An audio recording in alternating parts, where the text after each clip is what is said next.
meeting to order. Thank you everyone for coming. This is the College Republicans at UCI's Week 5 meeting. Just some ground rules so we all know how this is going to go today. All meeting protocols are going to be run by this. What that basically means is when I select you to call during the question and answer period, you can talk. If you haven't been selected, you can't talk. And if you violate those rules, you will be removed. That's basically what this means. The other thing is no masks are allowed at the event for liability reasons. So you can happily enter the event. Please do not put a mask on at any time. I might have to go over these rules later for certain individuals, but everyone is welcome besides that. And of course, they'll be removed if that happens. Just a quick disclosure, the RNC officially supports Israel, so that's the official position of this club. And we also specifically condemn the Boycott, Divest, and Sanctions movement, and that's page 47 of the RNC platform. So that is the official stance of the club per our charter. We're going to do a very quick icebreaker just before we get into the Q&A session, if that's okay with you guys. Okay, sure. All right, so my name is Hugh Gandel, second year here, study poli-sci, and favorite childhood TV show was Kids Next Door. My name is Kevin. I'm a senior. My major is political science and history, and probably my favorite childhood TV show. I really look forward to watching it, and rarely got to watch it was UPO. Hi, my name is Robin. I'm in third year. My major is public health. Favorite childhood TV show, probably Hannah Montana. Hey, my name is Melissa. I'm a fifth year social behavior major. I dropped my poli-sci minor because poli-science here is an absolute joke. Nothing personal, but it is. It's. Yo, I don't buy the books in the class, so I'm getting like 3 calls, huh? My favorite childhood TV show, I would have to say Elvira. My name is Roy Vadia. I'm a junior here. I'm a computer science major, and my favorite childhood TV show is Drake Josh. My name is Carl Olson. I'm a fifth year exercise sciences and violent performance major. And I mean SpongeBob. SpongeBob takes the cake. My name's Oscar. I'm a senior in international studies. And the childhood TV show. I remember as a kid used to watch a lot of Power Rangers. On. Okay, my name is Panagiotis Frisiakis, Spano for short. I am actually second year at Orange Coast College, but I'm transferring here in the fall. My major is political science, and my favorite TV show would be Fairly Odd Parents. Hi, I'm Rebecca Rinaldi. I'm a junior. My major is criminology, and my favorite childhood TV show would probably be Rugrats. I'm Ami Glazer. I graduated in '74. My major was economics, and my favorite TV show was Popeye. My name's Harry. I'm a fourth year, political science and criminology law and society major. Favorite TV show, toss-up between SpongeBob and Ed and Ed. I'm John Lopez. I'm a double major for political science and international studies. I'm also a fifth year senior. And my favorite show would be Hey Arnold. Hi, I'm Ariana, and I'm fourth year political science major, and my favorite TV show was Crash Box. I'm Amanda Clark. I'm a second year Chinese language major, and my favorite TV show was The Twilight Zone because my parents didn't really let me watch actual live TV shows at the time. Very bright choice. I'm Debbie Glazer. I'm a retired business lawyer, also graduated from college in 1974. My favorite TV show is The Jetsons. Hi, my name is Ryan. I'm a second year bio major, and my favorite childhood TV show was Tom and Jerry. I'm Paula Cruzio. I don't go here. I'm your OC GOP liaison, and my favorite show was Star Trek. And we'll introduce our wonderful panel now, the reservists on duty, prior IDF members, if I'm correct. So you guys can introduce yourselves and we can start on this. Hi everybody, my name is Kayla. Move the slide. What's the next thing? My major, right? Oh yeah, you can do all that if you'd like. Okay, so I'm in my fourth and final year. I'm doing a dual degree in law and government studies. My favorite TV show? It was in Russian, so I don't think anyone's familiar. So never mind. That's it. Hi, my name is Rachel Russman. I'm a first-year government and sustainability major. And for favorite TV show, I'm going to have to go with Hannah Montana. Hi, my name is Eric Nahamkian. I'm studying business and economics, and my favorite TV show would probably be The Sweet Life of Zack and Cody. Hi, my name is Liel. I'm a third year, my final year in political science and international relations at the Hebrew University in Jerusalem. And my favorite TV show as a kid was an Israeli one called Kofiko. Hi, I'm Morty Miller. I'm studying business and finance first year. I'll tell you that my favorite TV show was Spider-Man, but it was actually too Hannah Montana. All right, thank you so much. At this time, we can just start discussing. So the question, a lot of people have come to me is, what do you guys like in general see the fundamental root behind the Israeli-Palestinian conflict? So if I may, before we get right into it, I would really like to thank you for hosting us and Kevin for inviting us to the campus second in a row.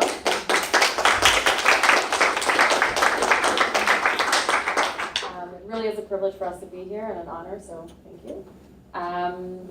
And the root of the Palestinian-Israeli conflict. What you guys see it to be? I think, and we can open it up to anyone on the panel, I think that today we are in a position where I think both sides would like peace. The average Joe on both sides, that's all they really want. Currently, we are unable to get to the table with a partner that's willing to speak to us to resolve this conflict. That's really simplistic, but I think that that's the major issue that we face.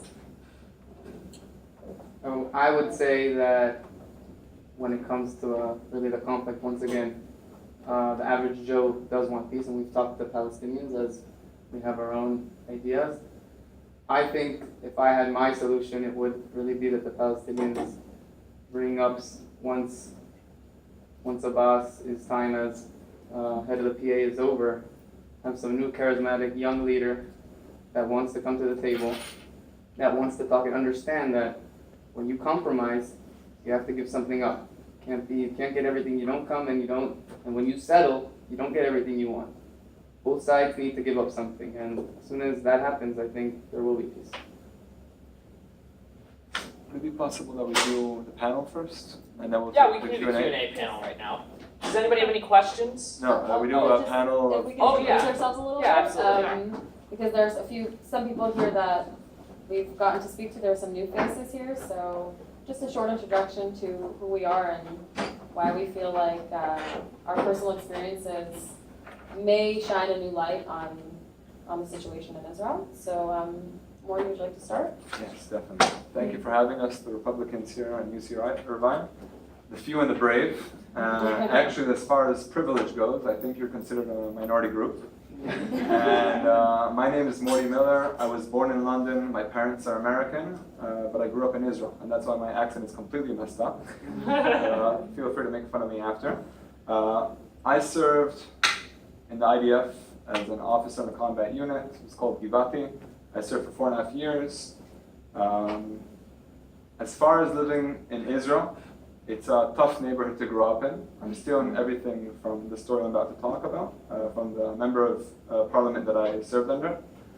After my 4.5 years in the army, instead of going all around the world, usually people hit India and South America.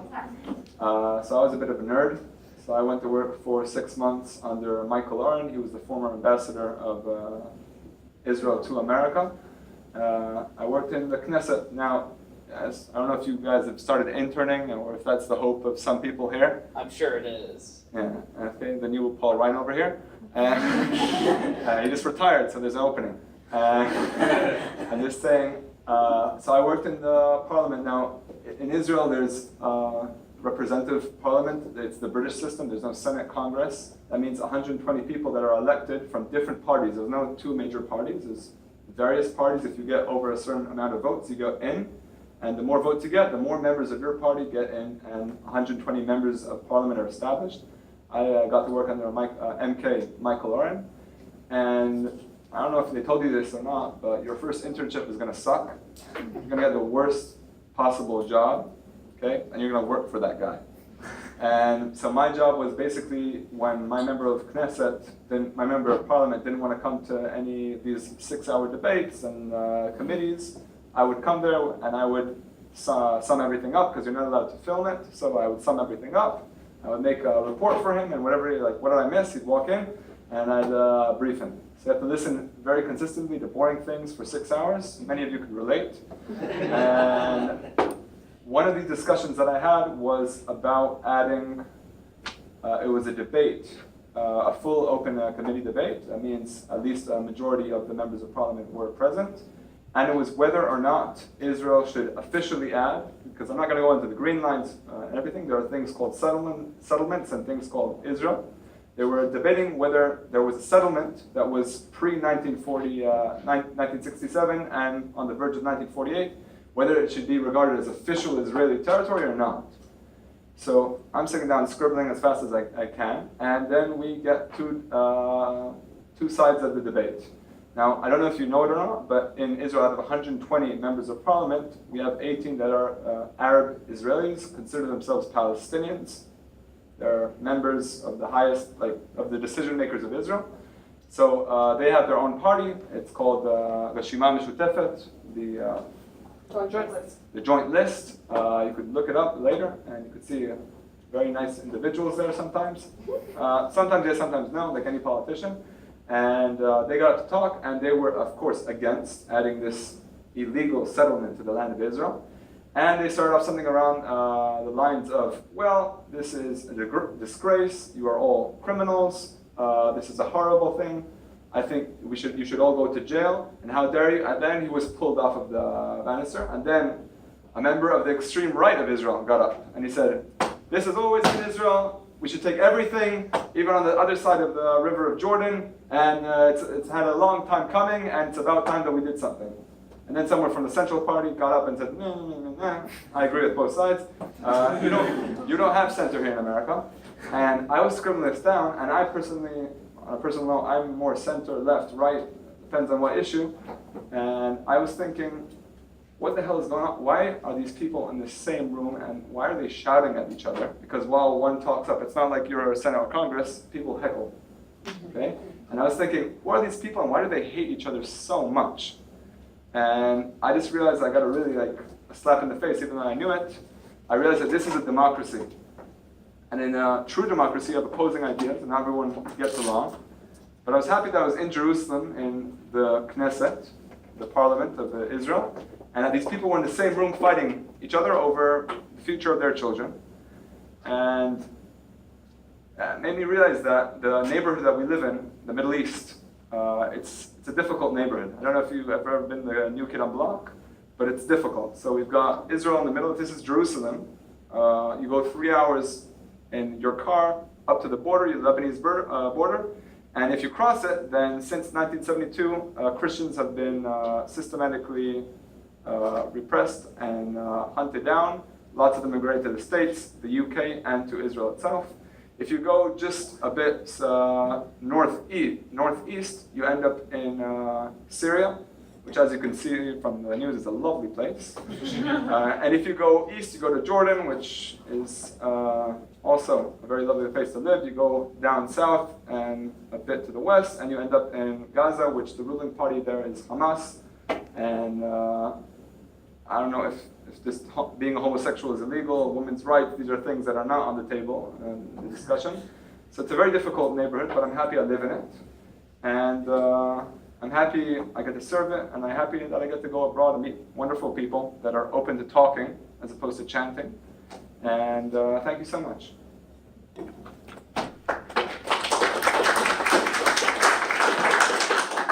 So hi, like I said earlier, my name is Liel.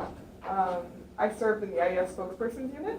I have native English, as you can hear. I was born here in LA, actually. My parents are Israeli, and I moved to Israel for high school, did the army there. I served in the spokesperson unit, like I said. And I'd really like to share just a personal experience from my service, from my time in the army. The IDF spokesperson's unit works a lot with foreign press, with foreign government officials, with people who come from all around, kind of to see the reality and to report on it back. During 2014, there was an operation in Israel called Operation Protective Edge. It's a war. At the end of the day, what happened was that in Gaza, there were terrorists shooting missiles into Israeli homes and civilians into that area. During that time, I was in the army. Most of my age group was in the army. In general, in Israel, that's how it is. At age 18, most of us kind of think about where we're going next, and our friends and the people around us are usually with us in the army. So like I was saying, the operation broke out, and during emergency times, part of our responsibility is to kind of get the footage out there and to have our reality out on the news so that people all around the world can see what goes on for real. And I was sitting in a room around the size of this room called the Visual Operations Room, and then it's a room where you've got screens all over because we're connected to the Air Force, the Navy, and ground forces who have cameras on their helmets. They're also part of our unit, and their job is to get as much footage as possible of what goes on for real. So I remember it was towards the end of one of my shifts. After 12 hours, you're exhausted. You're incredibly stressed at all times because you don't know where your family is. You've got rockets falling into Israel. You don't know what's going on with your friends, and you don't know when the situation will end. So it's an incredibly stressful situation, and you still have to do your job. So I remember this. I was towards the end of the shift, and I really just wanted to kind of get down, go drink some coffee, go upstairs, kind of get updated. You're underground, your phone doesn't work. See what was going on, let my mom know that everything was okay with me. And I remember sitting there, and then a friend of mine who serves in the spokesperson's unit, he has a camera on his helmet. He calls me up, he says, I need you to pull up my footage, I need you to pull up my footage now. So I'm where I am, I pull up the footage, there's one of the screens there. And I see him and a few of his friends, a few of his team, we're friends because we're one team. And they're inside Gaza. This is during the operation. They were there to destroy the terror tunnels and the missiles that came from Gaza into Israeli society. And they were standing in between two buildings. Now, intelligence didn't know what was going on in those buildings. We didn't know if there were missiles in there. We didn't know if there was a tunnel in there. It was urban warfare. And I'm watching this, and seeing him, and they're on both sides, and in front of them, there's this old man. Now, this old man who's wearing something white, I really remember this, and you could see he was bleeding. He was hurt. So, it's an IDF team. This is a dangerous situation. They weren't sure exactly what was going to happen.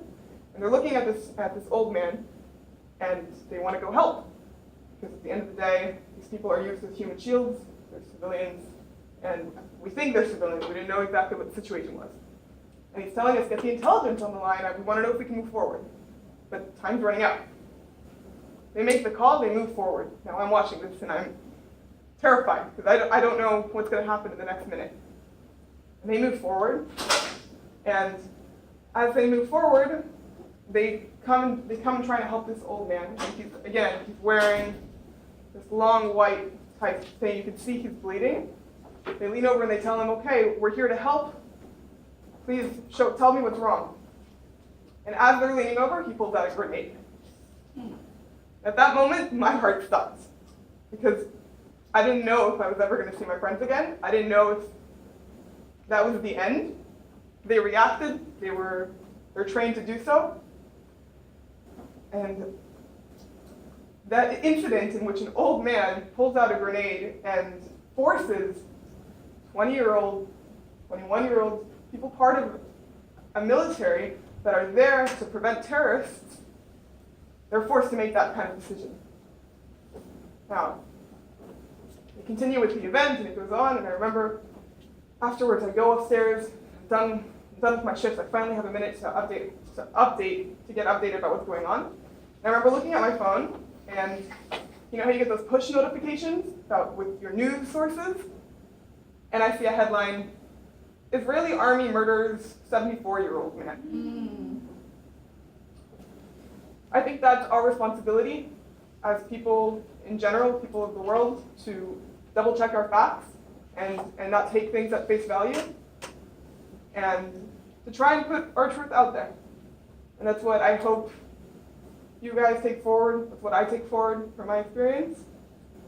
And really happy to be here. Thank you.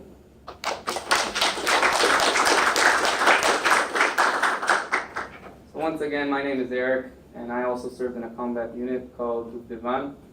Divan in English means cherry.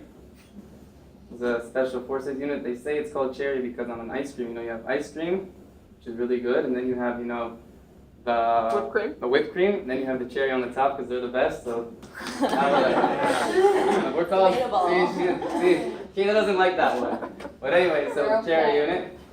I was born near Miami, and as you see, I have an American accent. If you say I have an Israeli accent, I get really pissed off because sometimes I feel like I've been talking Hebrew for so long, talking instead of speaking, that I lost my English. But anyways, so I moved to Israel when I was 13 with my family, and I came from a background of, we lived in the suburbs near Miami, I'm playing baseball, playing basketball, playing soccer, playing all these sports.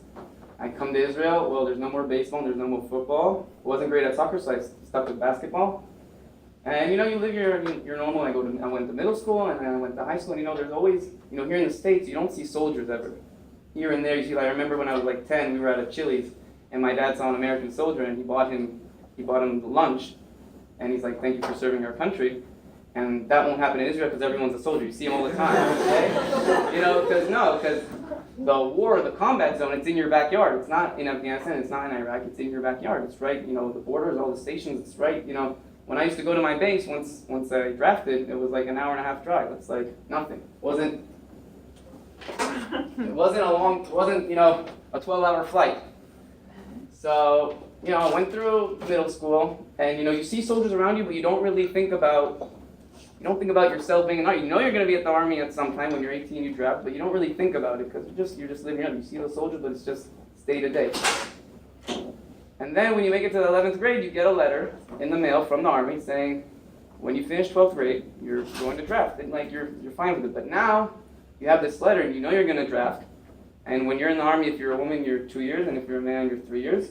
Well, this is 3 years of my life now. I'm not going to college. I'm not I'm going to go to college after. This is 3 years where I want to, some people take it to one point, some people take it to others. But I want to do something that's effective, that's going to and I'm going to feel that I didn't waste my 3 years, because you can do a whole bunch of things. It's not just be a combat soldier. You can be a cook, you can be a secretary, you can be, so pretty much if you have the medical ability to be a combat soldier, you're going to be a combat soldier. Then you got to decide where you want to be. So, you make it to 11th grade, instead of, going to the gym and working out, you're running with at the beach with sandbags in order to get strong, because you have a whole bunch of tryouts for different types of units. So it's kind of funny because I said if I would have stayed in the States, I'd be really hitting the books so I can get into the best college. But here I'm trying out and I'm running, and I'm in the best shape of my life. I'm running, 2 kilometers? What's 2 kilometers in miles? What? I'm running under. Anyways, a mile 4 in under 7 minutes. Something that I couldn't. At the beginning, you start off at 9 minutes. So I drafted the army. I go through all these tryouts and I make it really to cherry. Yeah, saying that. Okay, I make it to the cherry unit, which is a unit that is in the West Bank. Okay, and I don't know if you know how the borders work with Israel, West Bank, but the West Bank is where the Palestinians live. You have Arabs living in Israel, and you have Palestinian Arabs, or Arabs that are considered Palestinians, living in this area. Okay, what happens in the West Bank is that most of the people there, they're people, they're good people. There's always this small percent, the aggressive percent, that even if you look at Islam and Muslims in general, they're not all of them are blowing up. Most of them, they're normal people, just like us, okay? Just like every religion. Every religion has their radicals, but their radicals are, they're dangerous and violent, just like, when they do terrorist attacks. So my unit was in the West Bank, and pretty much we worked with the FBI of Israel, called the Shabak, and they would get intel on this guy right here. He's claiming he's living here, because it's not that big, the West Bank. We've moved to every spot. It's 2 hours from each side, okay? This guy in this village, he's planning on taking an AK-47, going either into Israel or into the settlements and shooting up the place. He's not coming to a base to kill people in base. He's coming to kill as many civilians as possible. And after we get these, get the intelligence, we go over, and you don't have a lot of time because he's gonna do it. He's gonna do it now.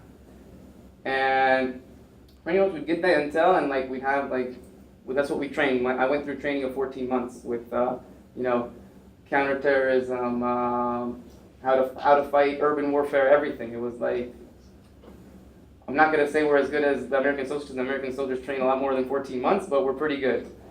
So, and we go into that, and we get these, and we arrest these people. And sometimes we don't arrest these people before they do it because the intel didn't come, and they're able to do some kind of a terrorist attack, and someone dies, okay? And then we're sent to go get them.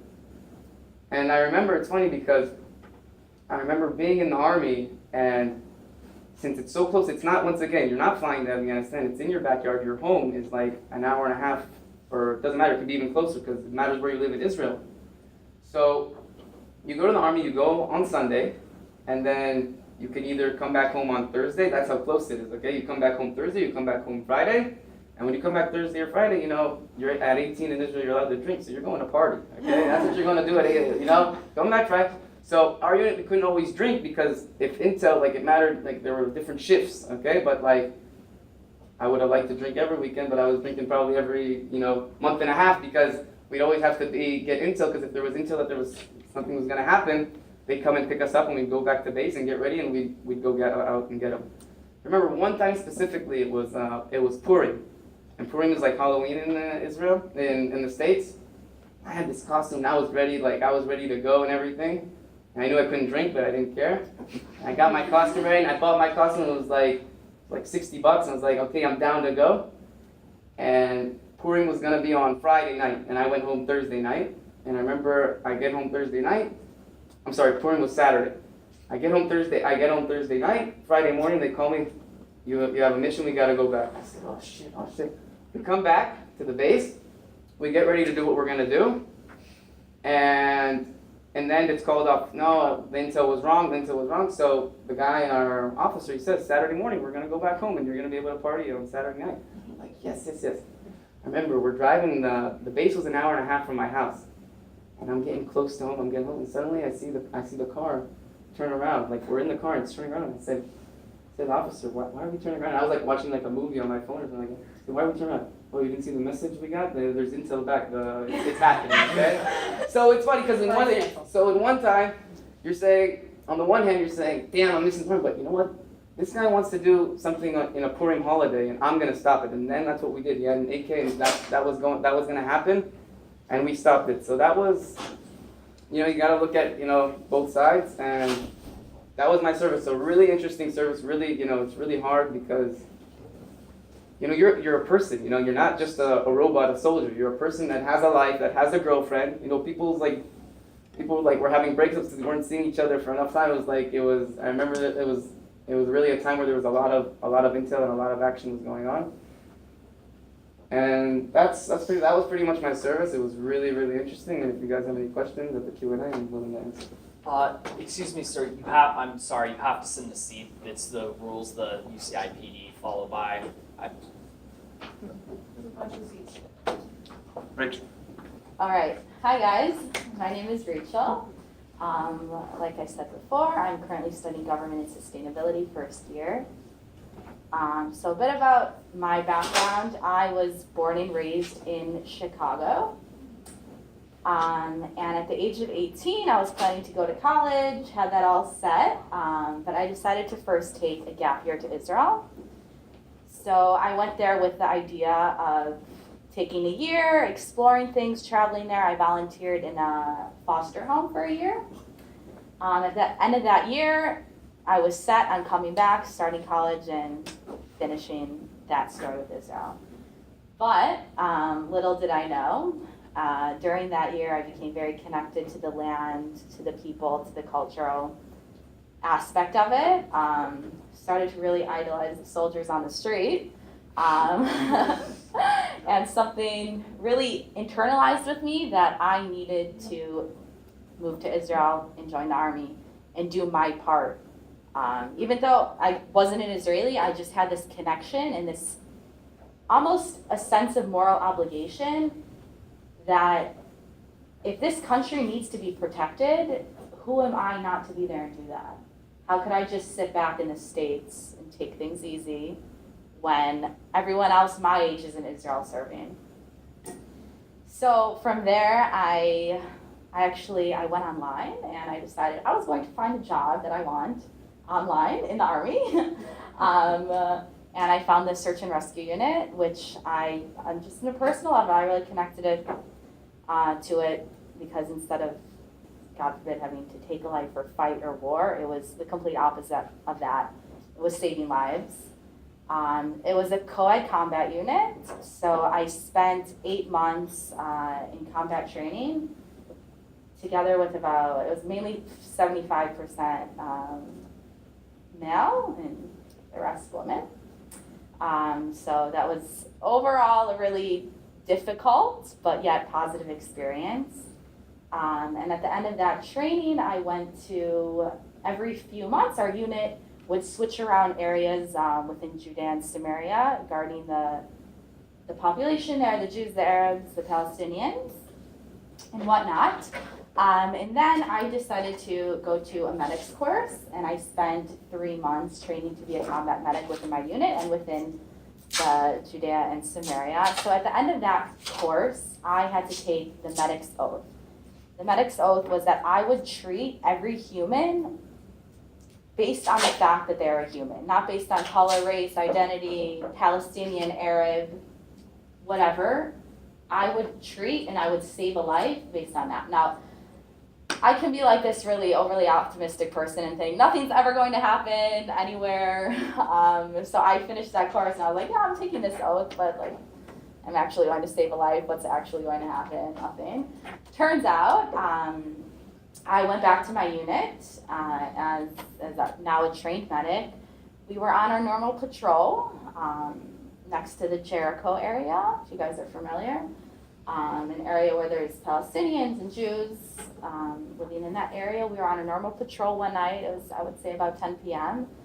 And all of a sudden we get a radio call into our vehicle. There was a crazy car crash. You guys need to get there as soon as you can. So everyone automatically turns to me like, Rachel, car crash. We don't know what's going to happen there. We don't know what's going to be, but be ready. We arrived at the scene in the middle of a highway, basically. And all of a sudden,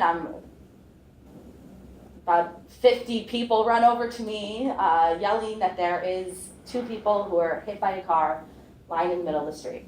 So I run there as quick as I can to do what I can do. I see a woman with her, I basically saw her brain. That was something that I will never forget that sight to this day. I didn't think twice about who she was. Was she Palestinian? Was she Israeli? Was she Jewish? It was someone who needed to be treated. I treat them.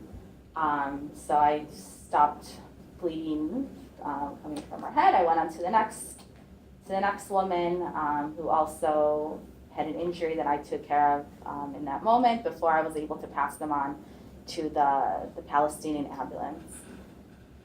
So, moral of the story, I think, is that how much human life is valued.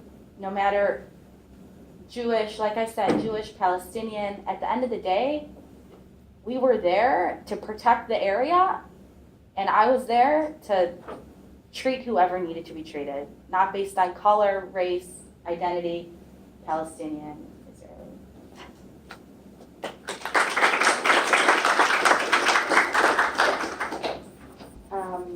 So I actually didn't get a chance to say it before. I wanted to thank everyone who did show up. I don't know how many of you heard or about the tensions that are running here, so I appreciate that. I'm going to try and keep this kind of short so that we can open up for Q&A. My story, or my message, I guess, is that of my connection to Israel and why I even kind of thought of this crazy idea. I mean, and I can't help but start that story without mentioning my family and where they come from and their background. Because I believe that without our past, we have no future. So my parents, along with my 2 brothers, immigrated from the former Soviet Union, from Ukraine. But it wasn't a regular immigration. They didn't just say, hey, New York looks like a cool place, let's go. Although New York is great, sorry guys, I'm from the East Coast. My whole family is Jewish. My grandfather was a Holocaust survivor. He had a really difficult story during the war, but that's for another time. My whole family was persecuted for being Jewish their whole lives. My mother, although she was a A student, she had to apply to medical school 14 times because her last name sounded not so Russian, not so Ukrainian. My father had to search for work time and time again because, again, he was Jewish. My brothers would come home from school with Jewish star painted on their back. And we're talking about the 70s, the 80s. We're not talking about 100 years ago. So long and behold, in 1990, they came to the States, and I was their welcome wagon. Welcome to America. I was born. I was raised just outside of Chicago, or born just outside of Chicago and raised in New York. And at the age of 13, I came to Israel for the first time. And it was an interesting time to go because it was the middle of the Second Intifada, a word that some of you may have heard this week. The Intifada was a time of extreme violence and terror in Israel. People, your average person, didn't feel safe walking in the street, walking into a cafe or a bus because of terror attacks. And that was the exact time that my mom said, hey, let's go to Israel, because terrorists won't tell us when we can go home. So I remember that first night walking around the beachfront, right? Yeah. And I'm 13 years old. I would never walk around by myself in New York. My mother would never allow it, and I would never even ask to do it. And for some reason, I had the guts to ask her, and she, without thinking twice, said, yeah, go ahead. And I felt this completely illogical sense of security and sense of home. And ever since then, I had said, I'm going to live in Israel. This is where I belong. This is where I want to be. And, no one took me seriously. Everyone said, oh, you're a kid. You don't know what you're talking about.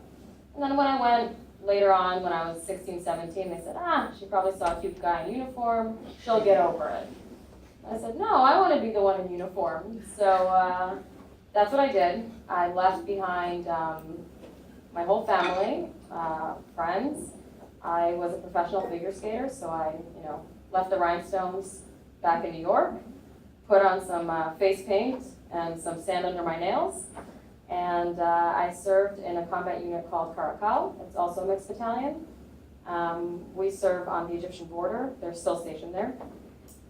And my service was very much, we dealt with infiltration from Egypt coming in from Sinai, and things like that. And for me, the sense of home has been throughout. I mean, like Morty mentioned, Israel is not an easy place to live, but the sense of family and belonging is something that's irreplaceable. And even if it's a bit more difficult and it's a bit shabbier, it's something that I can't replace. And I'll tell you all one story that I keep from the Army. I was coming home. At this point, I was already a commander, and we had a really tough 2 weeks. I was on base for 17 days, and then I would go home for 4 days. And I was serving in Eilat, which is the southernmost part of Israel, which borders Egypt and Jordan. And it was the best time in the Army because I had a full 4 hours on a bus where I could sleep. It was the best sleep I ever got. And I found myself in a seat, and I was kind of uncomfortable, and I couldn't manage my gun and my bag, and I just, I was doing the head bobbing thing, and this completely random woman that I don't know, I don't think I would recognize her if I saw her on the street. She just looked at me and she said, you should put your head on my shoulder. It's okay. And so the sense of belonging, the sense of family, from a complete stranger who, in theory, shouldn't care about me at all, is something that I experience every day. Like I mentioned, I left my family behind when I served, so it's called a lone soldier when you serve without either support of your family or your family physically being there. But I can honestly say that I never felt alone. So that's something that you can't really explain with logic, I guess, because it's a completely irrational move to the Middle East. But it's something that I feel here. I'm here. So that's kind of my Israel experience. All right, at this time, we'll open up the panel to any questions anybody has. Just raise your hand if you have any questions. violence, not And if you want to punishment. direct them to someone specific, Yeah, just let us know. Any questions? No? Nobody has questions? Well, I have a question. Can you guys give us like a specific experience? I know a lot of people question how you guys like deal with intrusions or people who are potentially acting violently. Can you perhaps describe a situation like that or how it's portrayed from your point? Because the Palestinian groups on campus attempt to portray it like you just open fire on anybody who like approaches. Oh, so you mean in the army, not Yes. on campus? Okay. On the army, yes. Yeah, no, definitely. Relevant questions for campus. Not on campus. Because both are situations we've dealt with, I guess. I can answer that one. Yeah, thank you. So, in the West Bank, when you go into these villages, you rather go at night than in the day because at night there's not a lot of people around. You're not just gonna go in there and, oh, he came to arrest someone. It's not gonna be like that. I'll wait 1 second. Sorry, we can That's let in fine. 7. We can, if we have, I think we have 2 more seats available in the very back. Yeah, no, you can come in, ma'am. Oh, there's 1 extra seat. No one else is allowed in at this point. Or actually, there's 2 more. We can allow 2 more in. Yeah, wait. Kevin's right. There was Kevin. Here, this one. There's one here. There's Kevin and Chris here. So two more people outside of them can come in. There's 2 seats in the back. So tell them only 2 more. Just can you regulate the door right now, Ryan? Just in case we have. I apologize. No, that's fine. okay. Thank you So for any- coming. Yeah. So Were you guys talking about how it's cool to shoot the kids at the Gaza border? Please no talking out of line, sir. We have to follow. IDF, what do you say? How many kids have you killed today? IDF, what do you say? How many kids have you killed today? IDF, what do you say? How many kids have you killed today? IDF, what do you say? How many kids have you killed today? IDF, what do you say? How many kids have you killed today? IDF, what do you say? How many kids have you killed today? IDF, what do you say? How many kids have you killed today? IDF, what do you say? How many kids have you killed today? IDF, what do you say? How many kids have you killed today? IDF, what do you say?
Thank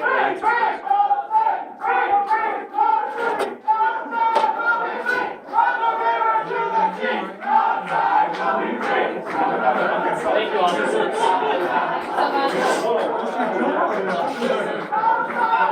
I apologize deeply.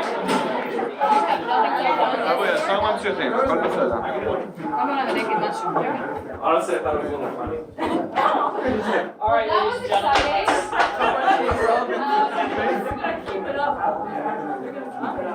We're gonna try and continue as much as we can, as best as possible. Thank you so much for staying, and that's got really loud and annoying. So, we're gonna do our best to speak a little louder so that we can continue on with our panel. Okay? Answer your question. Oh, wait, we've got. Yeah, so as I was saying, so when you're in the West Bank, okay, and you go into these villages, okay, there are, once again, a lot of population is regular people, but there's some bad people there. So we start getting rocks thrown at us. Okay, now, these rocks, you're thinking, okay, a little rock, but these are like boulders being thrown at you, okay? And, a boulder like that hits you in the arm, it's gonna hurt. It can break your arm, okay? I'm gonna try to be even louder. It can break your arm, okay? It hits you in the nose, it's gonna break your nose. I remember when these rocks were being thrown, I was like, just don't hit me in the face. Just don't, I got a beautiful face, don't hit me in the face, okay? It'll be scarred, it'll just, anyway, and just like you see, what? You rather break your arm? Yeah, rather break my arm, swear. I didn't get in the face, so we're all good. And you're not allowed to shoot at rock throw. Not at all. Doesn't matter, you have to take cover, you're not allowed to shoot at all, doesn't matter because if it's not gonna kill you, they say, if it doesn't kill you, it makes you stronger, so I guess that's how it is in the IDF, okay? If it's not gonna kill you, you can't shoot at all. The next step is Molotov cocktail. If someone throws at you a Molotov cocktail, and he's thrown it already, and it didn't hit you, you can't shoot at him now.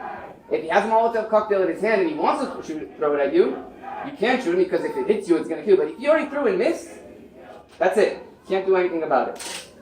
The only situation where you can shoot is if someone's pointing an AK-47 at you and shooting. That's the only time you can shoot. So that, to answer your question about how this conflict and that we're killing babies and all these things that they're saying, okay, this is someone that had boots on the ground is telling you what really goes on there. If I can add to that, because my service was very different in terms of. I'm gonna wait for the door closes. So, like I mentioned, I apologize. Just try to speak up for the camera. yeah, sure. I'm sorry about that. So, like I mentioned, I served on the Egyptian border, so.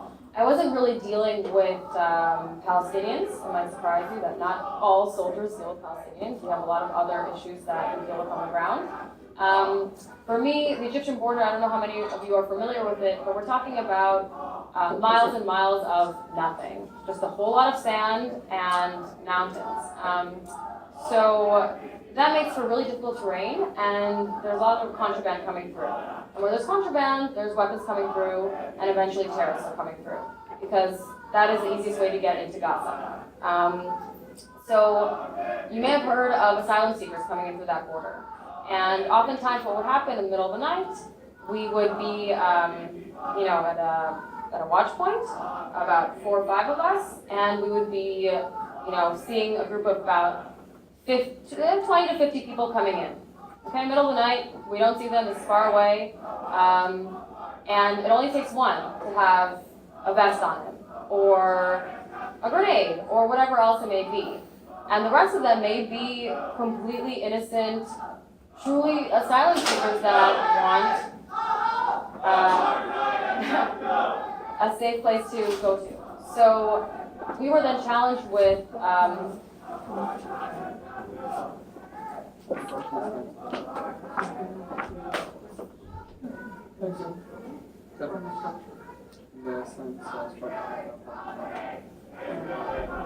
Yeah, but you should talk to him because he's ahead of us. This is, yeah. Sorry. That's okay. I just want to make sure everyone's okay.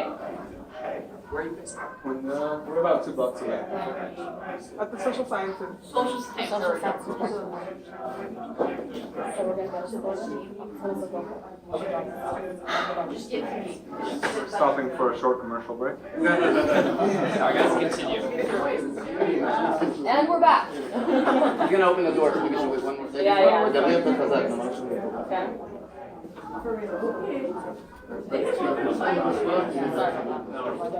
They'll get tired and go in eventually. I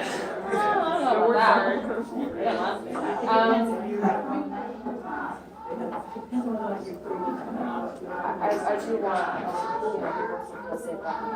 Yes, I'll make sure to have escorts once the meeting is adjourned. Yes, guys, please stay home safe. First of all.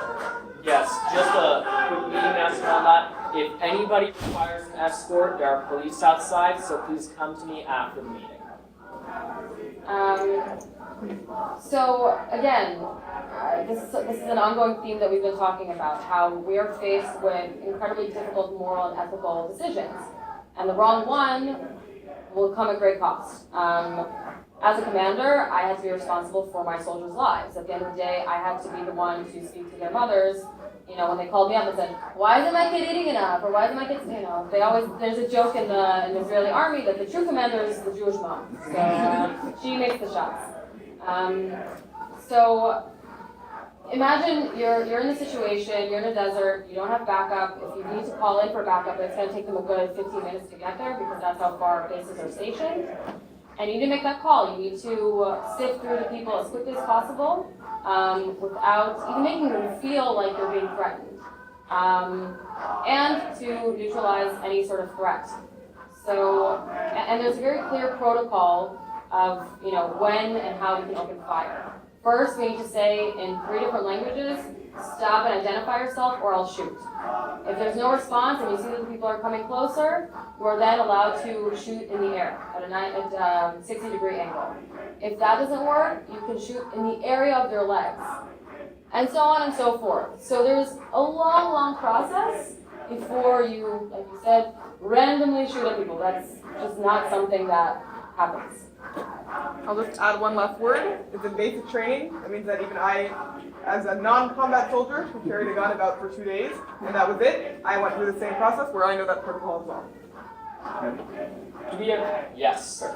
One of the panelists mentioned that it's essentially illegal to be gay in Gaza. They're murdered often. In fact, we were down just a couple of weeks ago, a major official in Hamas was outed and they killed him as well. I'm wondering if you ever have gays that try to cross over and seek asylum from Gaza.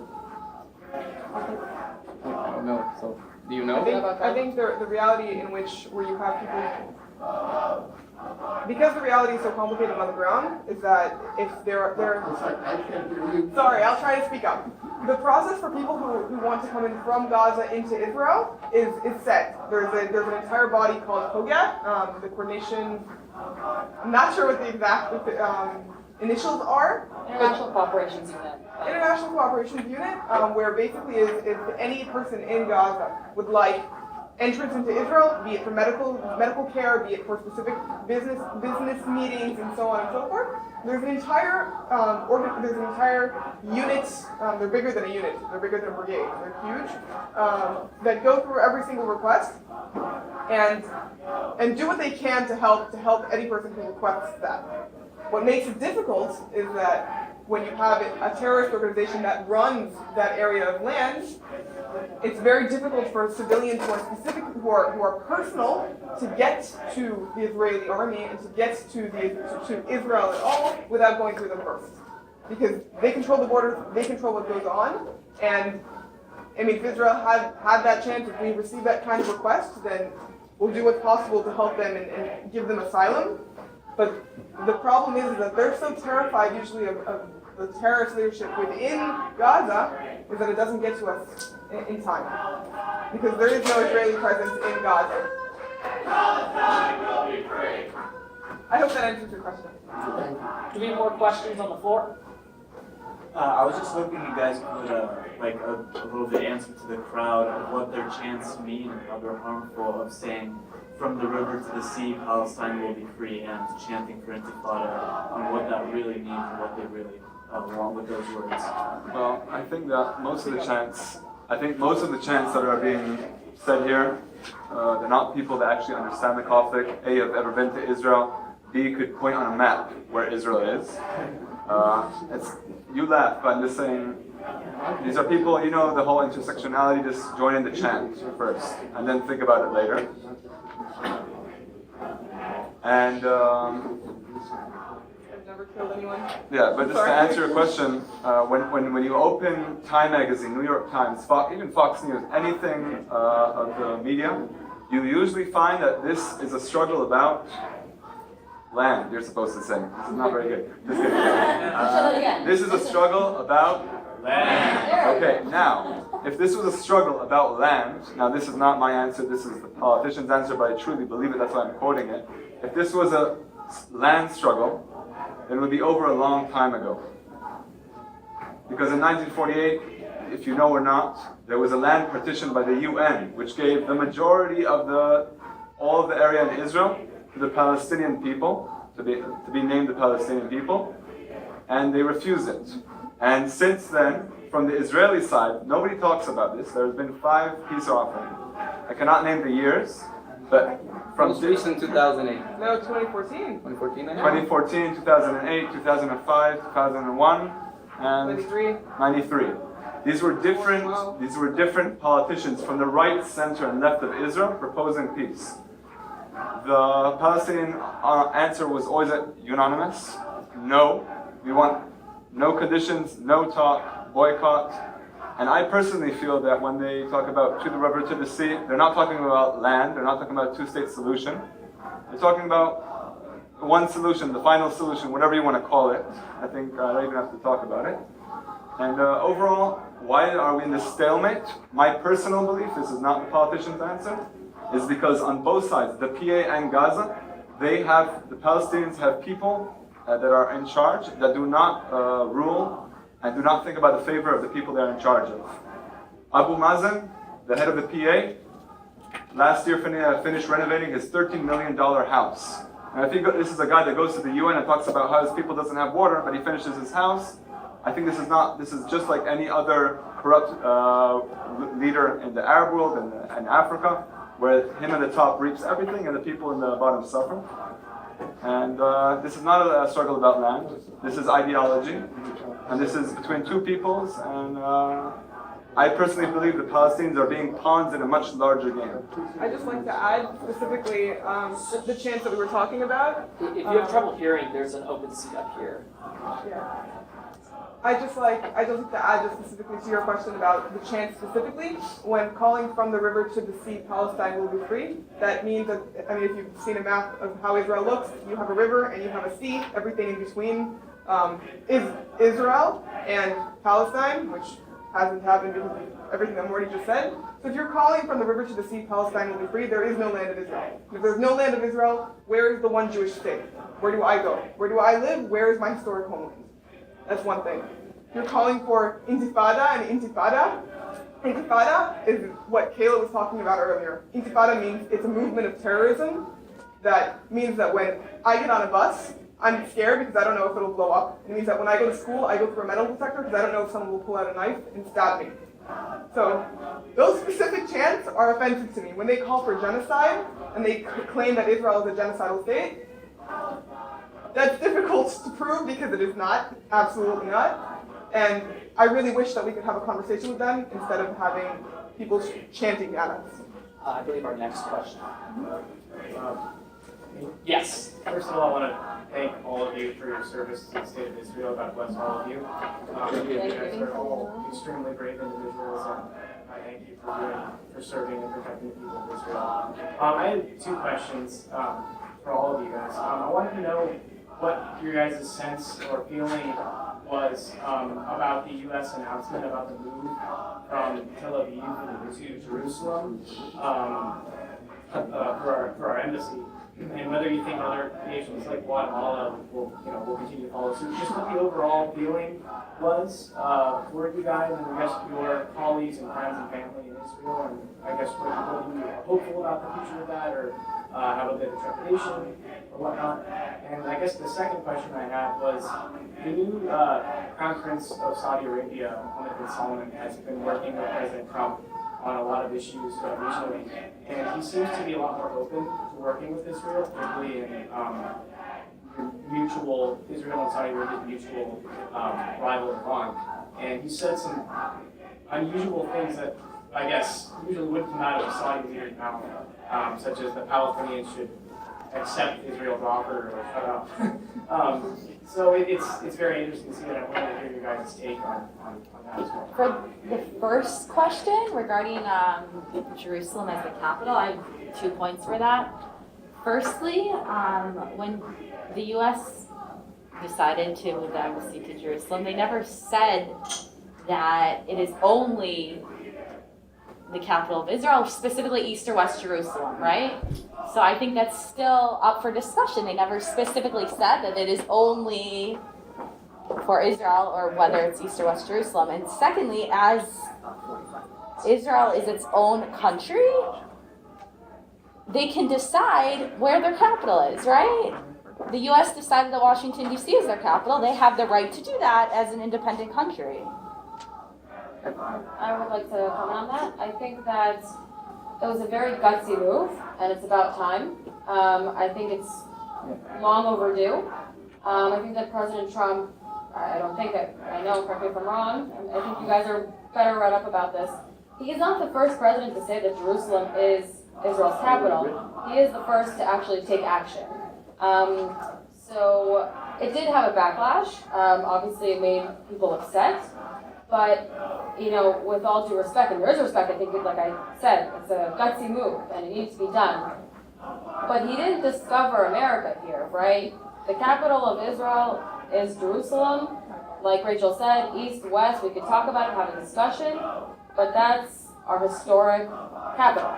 So, that's with regards to that. And, I would like to answer the second part. I don't know if some of you know, like this is things that I also have to go after, do my own research in between failing business and finance.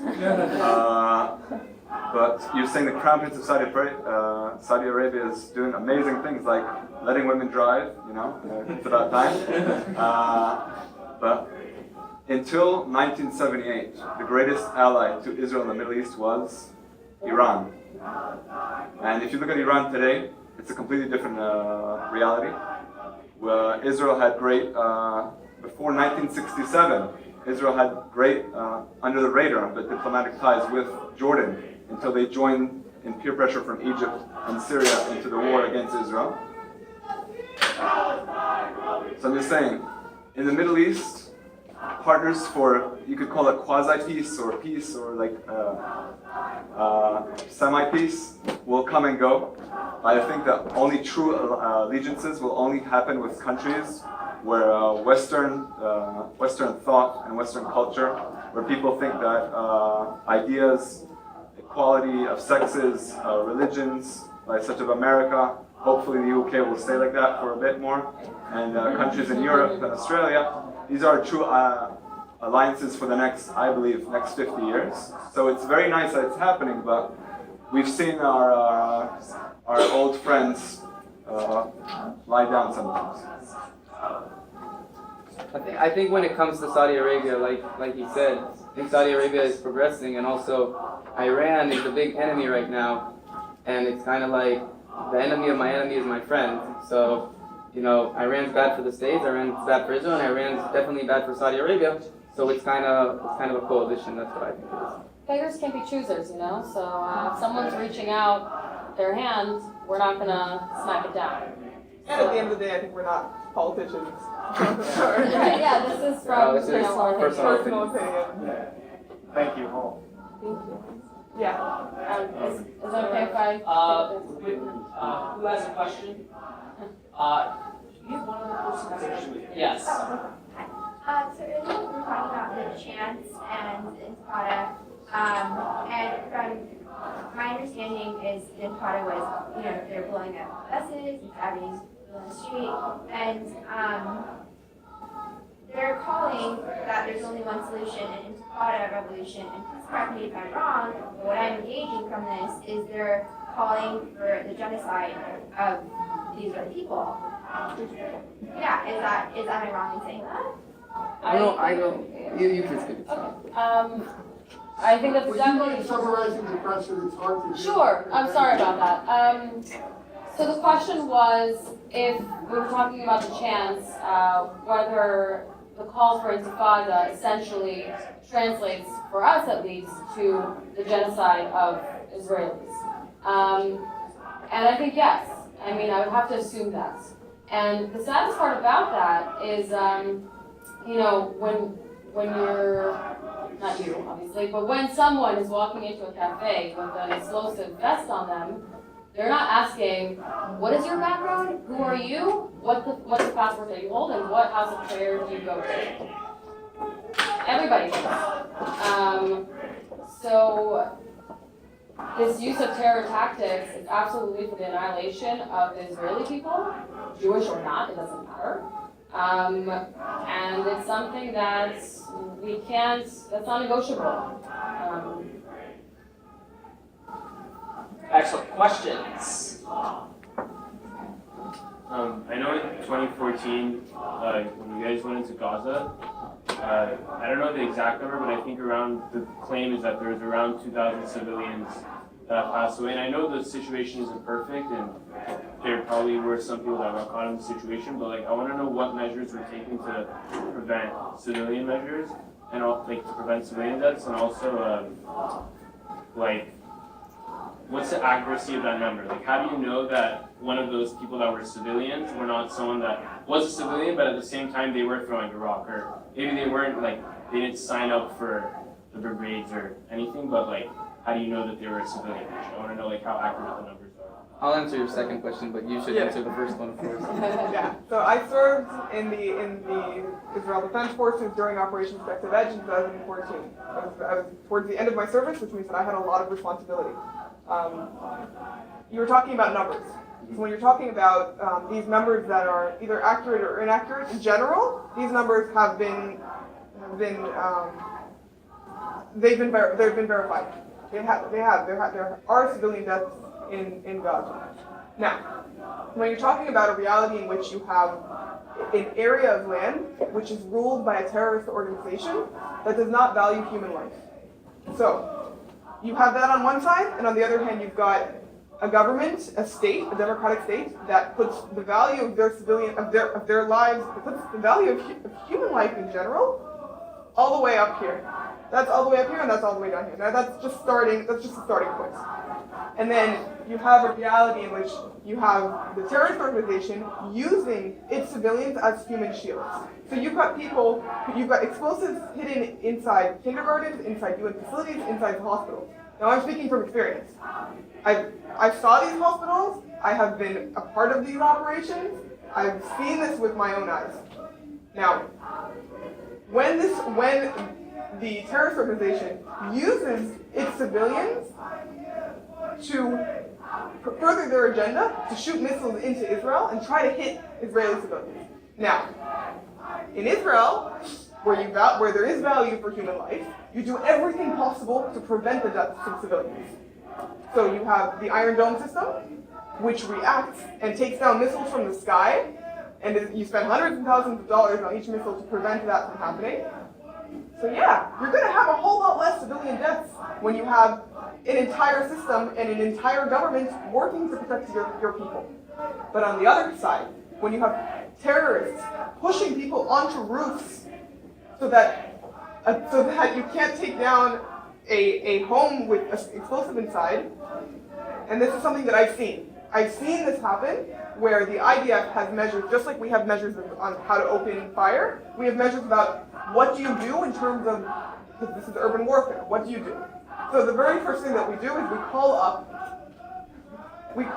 people who are inside Gaza, inside specific areas, to tell them, you need to move now to this specific area where it is safe. This building will be blown up because there are explosives in here. Now, if you're thinking about it, any normal army, any normal reality, you're giving up your element of surprise. You're telling the enemy where exactly you are going to be at that moment. So that's one thing. You're calling these people personally calling them to make sure that they leave. You send down leaflets. At the same time, you tell them, at this time, there will be a bomb at this moment. Again, you have forces who are on the fence, who are about to be sent in, and are stopped time and time and again because the civilians have not moved out of that area. And yet, you have a terrorist organization that does not value human life, ensuring that these people do not listen to IDF warnings, and taking them and pushing them up onto the roof. So for example, the IDF came up with a tactic to deal with that. So what do? At that moment, when I'm sitting in the visual operations room and I'm watching these people go up onto the roof, even though 3 hours ago we called them and told them in Arabic, and in whatever, in Arabic, in English, and in Hebrew, depends on whoever was there, because you've got UN facility there, you've got journalists there, in all languages, and they're sent up to the roof, and now I'm watching this. I've been there, I've seen this. So the Israeli army has a tactic called knock on the roof. It's this little munitions bomb where you have the Air Force send down, it's a small bomb that's non-lethal at all. It doesn't even, what it does is that it kind of falls onto the roof and it shakes the roof. It's a scare tactic so that these people get off the roof so that you can stop. You can blow up the explosives there and stop the people who are in the windows shooting at your troops on the ground. But war is hell, like war is messy, and there are times where you have people shooting at you from within a building, and you have to react, and there are people in that room. And things happen, and we're not perfect, but we try to be, as much as possible, and that's our moral obligation. But when you have people pushing civilians, and this drives me crazy because I've seen it and I've been there, and I'm horrified of the day where we will have to protect ourselves again and people will have to be used as human shields again. So I think that kind of explains the number. The day where human life is valued is the day where the numbers will not exist at all. I'll give you a perfect example about the accuracy. Once again, I don't know exactly, but I can give you a perfect example. My team was in an operation, and when you come out of the village, you have these trucks, these bulletproof trucks that are waiting for you, and you get in. And only once you get in, like they're throwing rocks on the way, and they're kind of following you. They're like coming behind you while you're making it to the truck, and they're not getting close. But as soon as you get in the truck, they come up really close and they start like throwing rocks. It's not going to do anything to the truck, but they're throwing rocks as hard as they can at the truck.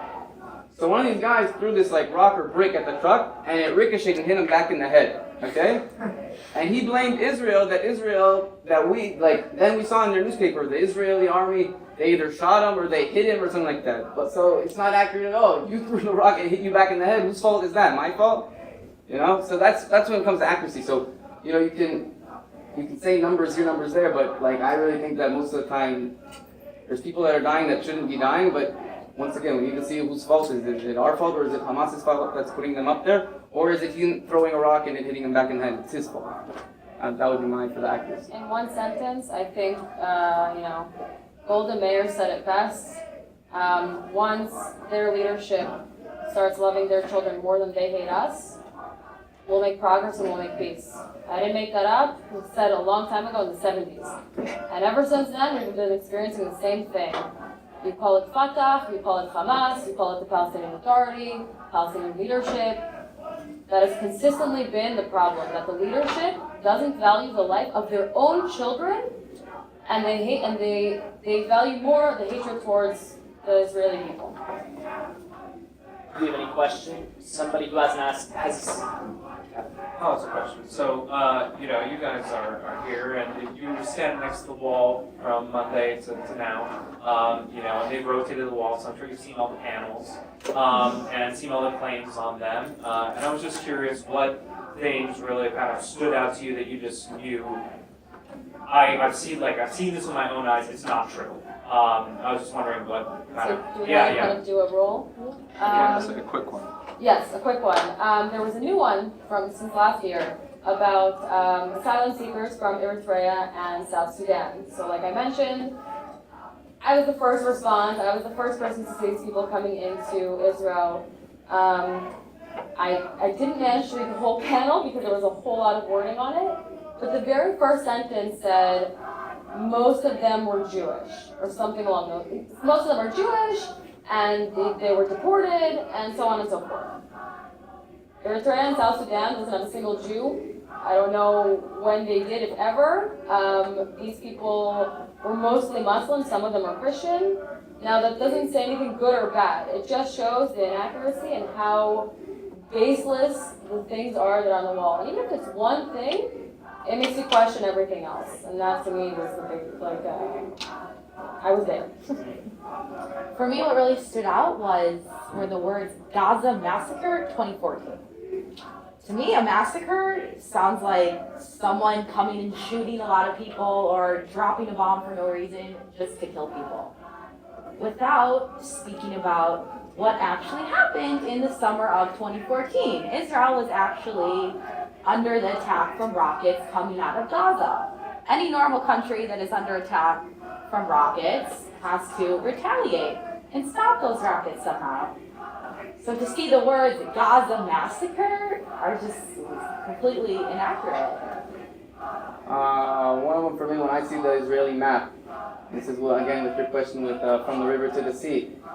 They have the Israeli map, and they have like where the West Bank is, and then the whole rest of the territory, like what was given to Israel in 1948, is called occupied territory.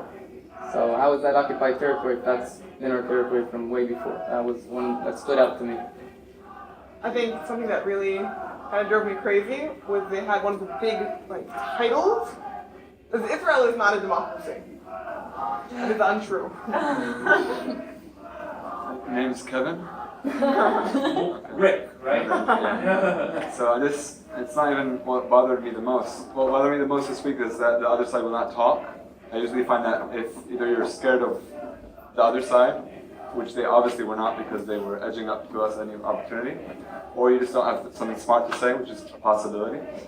But the horrible thing is that it says on the wall, in the gateway to the wall, the center field, like the cherry on top, it says anti-Zionism week. I would not give, excuse my French, I would not give two shits, and we would not be here today if it was a pro-Palestinian week. Because I'm pro, you can't be pro one of the sides. I'm pro-Israel, I'm pro-Palestine, I'm pro-solution. And I think that these people should be pro-something and they should get things working. I don't think they're solving a single thing by being here, by doing their week. And I don't think if they met a single Palestinian activist that lives in the West Bank would agree with most of the actions that they're doing today. Because they know what the problems are, they know what their people need. And they don't need people from BDS, whether it was found in South Africa or in England, or people in California to pretend that they know what's happening in the Middle East if they can't point to Israel on a map. If next year UC Irvine would have a pro-Palestinian week, I hope you would attend, and I don't know if donate, but respect whatever they want to say. I'm broke, so. Of course, but I'm just saying, I'm always pro, but you can't have an entire week dedicated for anti-Zionism. Because that means you stand for nothing, you only stand for destruction of something else, which I can remind you, that's what Hamas stands for. Destruction of Israel, not for the creation of a Palestinian state. We'll get Paula. I just wanted to ask, what can we do as a political party to help you, and also what can students do to help? What can we do? Is there anything? First of all, you guys are probably doing, from what I know, a lot. So I don't think, from what I know, the Republican Party does a lot for Israel, but I don't really know to say about the party, but I will say something about the students, because that is one of our goals. Our first goal when we come here is not just to expose them for who they truly are, but also to, first and foremost, support the students here. So, like I said in the very beginning, and I'll say it again, the fact that you even came out here is already doing something. It's already taking a stand. And it doesn't mean that you agree with everything that was said here. It doesn't mean that you are now pro-Israeli 100%. But the very fact that you are willing to come here and sit through this annoying chanting and just listen to our stories, just be ready and open to hear a different perspective, one that may not get so much light on this campus, that's already doing a lot. And if you hear something that makes you question the situation, I'll gladly give out my information. You can feel free to reach out. I'm sure everyone will feel the same. If you have any questions, concerns, we'll be happy to answer. So our slogan is defending freedom from hate, and just by sitting here, that is exactly what you're doing.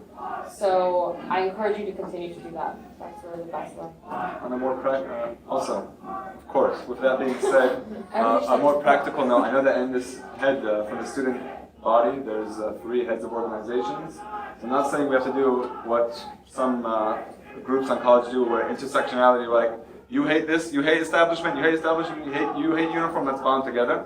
We should be bonded together on things that we hate and things that we are trying to get rid of, but rather by things that we have in common. So I'm just saying, even hopefully with the Democratic Party on this campus, they also still believe in democracy, and freedom of speech, and any values. I'm just saying, natural alliances happen to people that think the same way. You have to think on every, whether, I don't know, I don't know anything about American politics, but it's like, if you agree on abortion, you don't agree, you think this guy, you think Trump's hair looks good or not, you don't have to agree on that. But I'm just saying, if you're pro, once again, I'm going over the same thing, because being repetitive is the master of all skills. I'm just saying, if you could come together on things that you believe in, if it's freedom, that's how alliances are formed, and that's how the good people win at the end of the movies. Great. Oh, Melissa, sorry. So I was wondering if you're aware that UCSA, our UC Student Association, is pro-Palestine. Like that's their official stance. The general student No, association? like they, The students, our student association, their official stance is pro-Palestine. I think Unfortunate. very simple, really simple. If they're truly pro-Palestine, going along with what we were saying before, I have no problem with that. And God bless them. My concern is that they call themselves pro-Palestinian, but really, that's exactly what Morty was talking about. And what do I think about that? That's really unfortunate, and I encourage the administration to look into that, because if we're promoting hate, then that's something that should be addressed in the educational system. Absolutely. Well, UCs are definitely promoting hate. It's like their number one achievement. If there's a hate Olympic, UCs would get a gold medal. So I encourage, going back to that other question, I encourage students to start asking questions for the people that are responsible for their education. Yeah, I have a question. So we're talking about like ideals within Israel to promote democracy. However, I remember reading last year about a bipartisan bill that was introduced that was pretty much criminalizing support for the BDS movement. And apparently, like the minimum sentence, I think it was 20 years and $250,000 minimum fine if you support if it actually passed and you were found to actually support the BDS movement. So I don't know, I think that's kind of contradictory. We can't hear you. I'm so sorry. Speak up. Sorry, you were going on, we were trying, but we couldn't hear you. Yeah, I think his question. Correct me if I'm wrong, but what he was saying was that he heard that a bill, right, came before. Yeah, it was actually presented to the Knesset that would make supporting the BDS movement illegal with a minimum of 20 years in prison and $250,000. In the Israeli Knesset or in? Okay. I don't believe that's in the U.S. That couldn't be in the U.S. one because that clearly be unconstitutional. But Yeah, but I mean, it was presented as, and it was so actually sponsored by the. it wasn't in the U.S. Senate? Yeah. Okay, so it was in the U.S. Senate. Yeah, I think, okay. So the question is what? I didn't get, where was it? In Senate. It was in the Senate. U.S. Senate. I thought it was. Yeah. Well, could you answer that? It's your I Senate. mean, the Republican Party believes that that movement's bad, but they also strongly stand behind free speech. Ultimately, we oppose any form of hate speech, but they have the legal constitutional right to make it, just as these individuals out here have their right to chant. We view it as obnoxious, but they have that constitutional right. An organized cohort, a conglomerate of different activist groups that all kind of work together and Once again, the official party position is they have the right to do that. We do not support them at all, but they can be outside chanting, even if it's extremely obnoxious. I actually agree with that. Even with the wall, which I find incredibly offensive, completely not educational. There are no sources. I mean, we're all here in academia, right? Like you can't even source Wikipedia, but they won't even go so far as to do that, right? So it's incredibly offensive, baseless, but, you know, freedom of speech protects inaccuracy and stupidity and everything else. So I think we don't have a goal to knock down the wall. If they want it there, they should be there. So along the same lines. Taking a few more questions. I just wanted to thank everyone on the panel for coming, and as an American, I think it's a sad commentary on our democracy that you have to put up with this illegal destruction. We've told officials from UCI and the police to enforce the law. There are at least 2 California codes, 415 and 302, that make this illegal, and unfortunately, UCI and their police are not acting appropriately. We will be taking appropriate steps per the system that is established. But yes. But thank you for that. Thank you. We have questions. Let's focus them on Israel. Let's not let the people outside distract us from our purposes here. Yeah, they're just being obnoxious. Do you have a Yeah, it was really tying in like a lot of what we discussed and kind of taking in all the information. I kind of, you know, I'm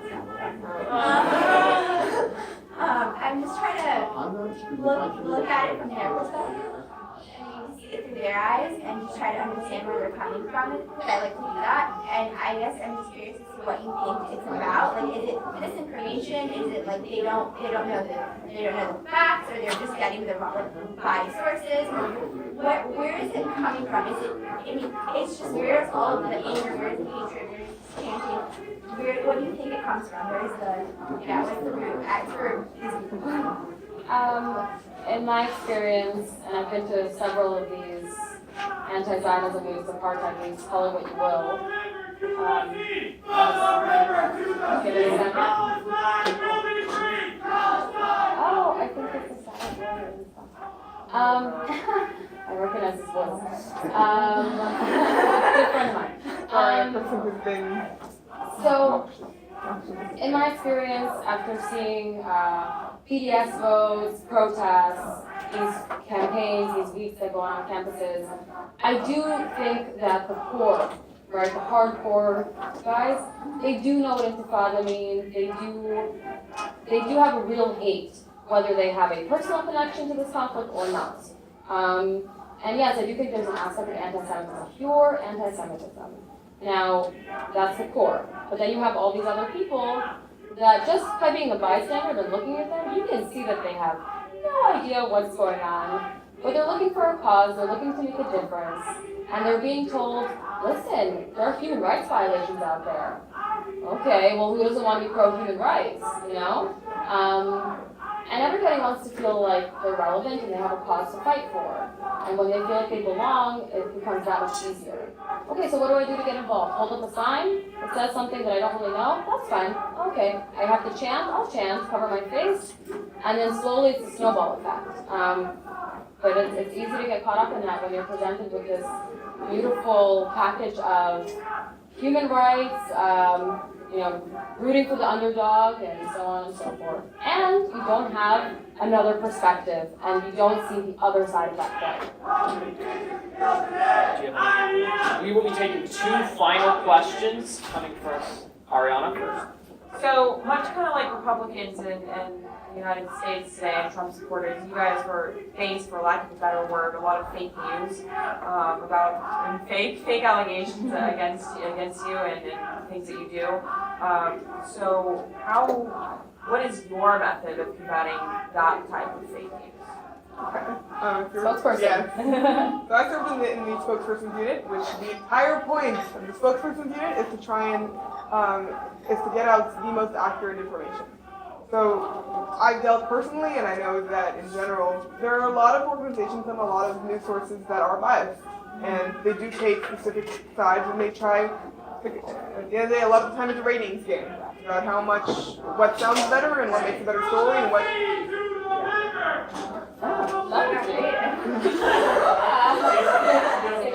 Sorry. Jason Garfield. Yes, you can let him in. You let him in? Yes. Oh dear. What do you say? How many kids did you kill today? It gets you into it too. You're chanting in your head. Like, what am I chanting? تشوفات الصوت للسكان. So at the end of the day, I think the point is that we try to share as much as possible. We put out videos that we have that are real. We have our source. We put it out. You can look it up online. We have the IDF website, the IDF Facebook page, the IDF Twitter page. And that's the source.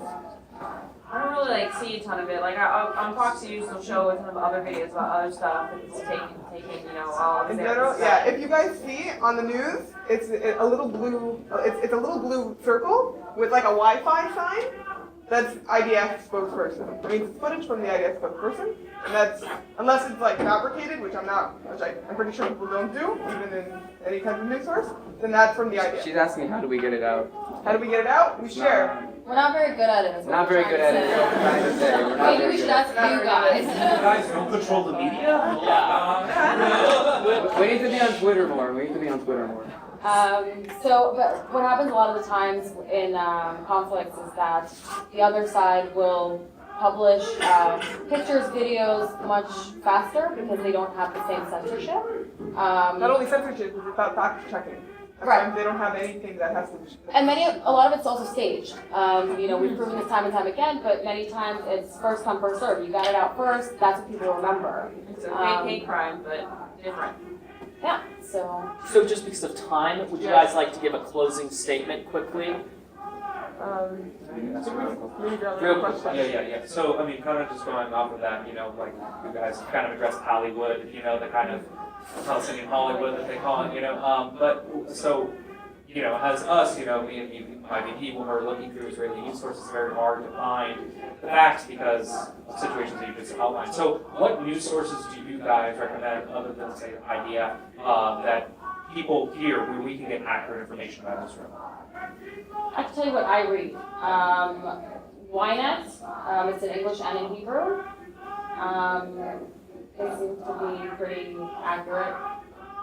Times of Israel, got Times of Israel, J-Post, those are English news sources.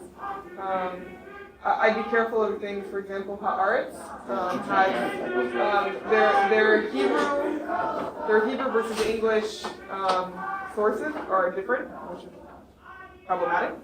They cater to a very specific audience that is looking for specific things. So, and like I said before, we're around. You guys now know us. We're not strangers anymore. And if we don't know, we will say we don't know. Or if we're not good at it, we'll let you know. But now you all know an Israeli. We're not monsters. We have 2 eyes, nose, and a mouth. And I think if it's okay with you, that's actually how I will close by saying that we're just people looking to live our lives. We love our home. We're patriotic. We fought for our home. This is how we continue to fight for our home because we see this as an attack on it. And we applaud you for coming out here and taking the time out of, I'm sure your busy schedules, I'm sure you guys have midterms now, right? Better things to do, I'm sure. But you put this as a priority, and I truly thank you for it. Keep fighting the good fight. Don't let them intimidate you. The truth is on our side, and never forget that. When the truth is on your side, you don't need to scream loud. You don't need to be offensive. You don't need to curse, because you know that you're doing the right thing. So thank you so much for hosting us. Thank you for listening to us. Stay in touch, and Can we give our panelists